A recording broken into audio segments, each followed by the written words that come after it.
अतिशय उपयोगी tips. Number 1.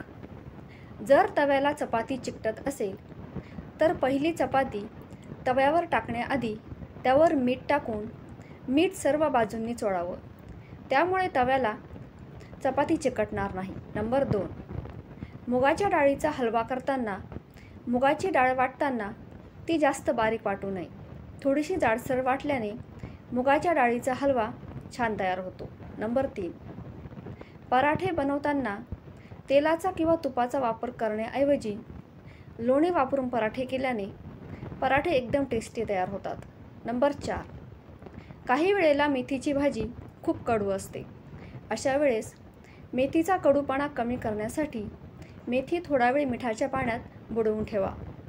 त्यामुळे मेथीचा कडूपणा कमी होईल. नंबर 5.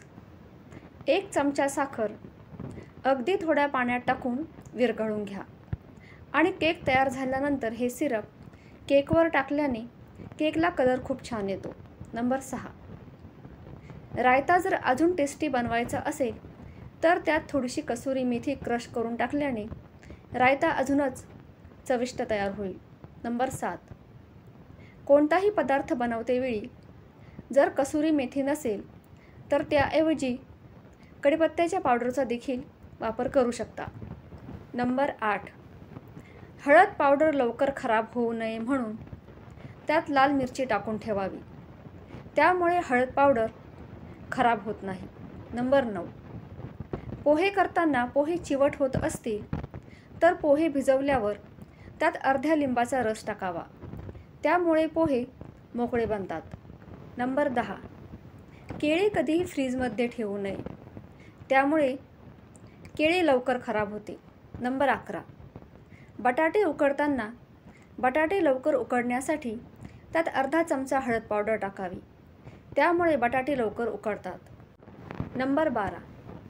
कोणतीही ग्रेव्ही करतेवेळी मसाले मंद आचेवर परतावे. त्यामुळे ग्रेव्हीला कलर खूप छान येईल. नंबर 13.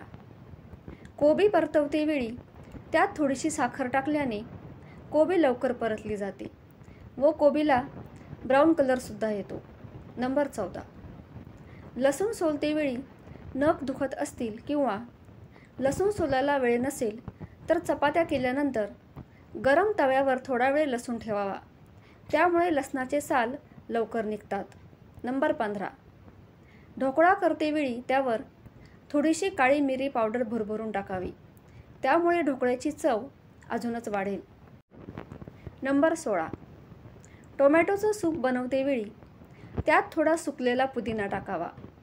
त्यामुळे टोमॅटो सूप अजूनच चविष्ट तयार होईल. नंबर 17.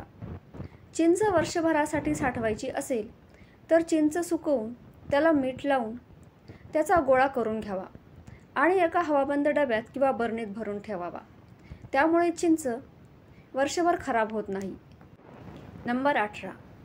बऱ्याच जणींना मिरची कापल्यानंतर हाताला आग होते. अशा वेळी चिंचेचे पाणी हाताला चोळावं. त्यामुळे हाताची आग होत नाही. नंबर 19. पितळाची आणि तांब्याची भांडी घासण्यासाठी आमचूर पावडरचा वापर केल्याने भांडी चकचकीत होतात. नंबर 20. कोथिंबिरीच्या काड्या काढल्यानंतर फेकून न देता सावलीत सुकवून त्याची पावडर करून ठेवावी आणि जेव्हा कधी कोथिंबीर नसेल तेव्हा या पावडरचा वापर ग्रेव्हीमध्ये किंवा वाटणामध्ये करू शकता.